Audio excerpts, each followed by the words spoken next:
పార్టీలు అన్ని ఉన్నాయి ఓకే ఓకే, మీరు కొన్ని ప్రశ్నలు కూడా వేశారు. రిషంత్ గారు, ఒకటి, కూటమి ప్రభుత్వం ఇప్పుడు కాదు 2014 ఆ టైంలో చూసుకున్న ఆ తర్వాత ఈ బోలేబాబా డైరీ ఇష్యూ అంతా కూడా మీ హయాంలోనే జరిగింది. ఇంకోటి ఏంటంటే, మేము ప్రమాణం చేయడానికి సిద్ధంగా ఉన్నప్పుడు ఒకవేళ మీ తప్పు లేకపోతే మీకు ధైర్యం ఉంటే మీరు వచ్చి ప్రమాణం చేయొచ్చు కదా అనే ఛాలెంజ్ విసిరారు. దానికి మీరేం మాట్లాడతారు? అయితే మోహన్ రెడ్డి గారు మాట్లాడుతూ 4 పాయింట్లు అయితే ఆయన ప్రస్తావించడం జరిగిందండి. ఒకటి, పద్ధతి కోసం అని మాట్లాడారు.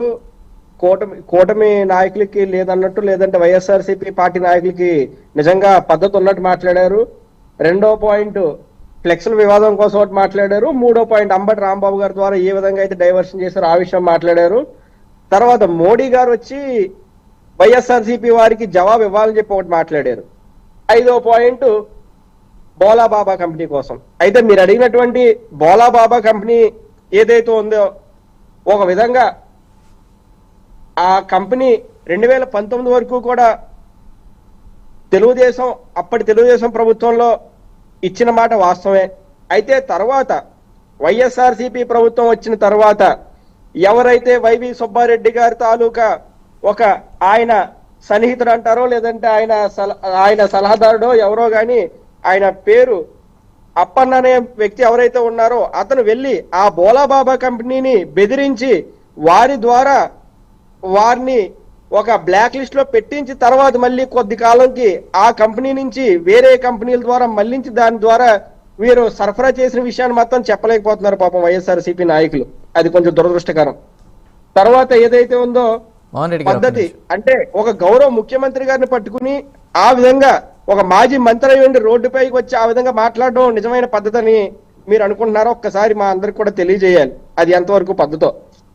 అదే విధంగా ఈ మొత్తం విషయాన్ని ఒక డైవర్ట్ చేయడానికి అంబటి రాంబాబు అనే ఒక వ్యక్తిని వాడుకుని ఒక 4 రోజుల పాటు ఇప్పుడు రాష్ట్రం అంతా కూడా కొంత నెయ్యికి సంబంధించిన వివాదాన్ని కొంచెం డైవర్ట్ చేసి అంబటి రాంబాబు మీద తీసుకెళ్లే ప్రయత్నం కూడా చేశారు.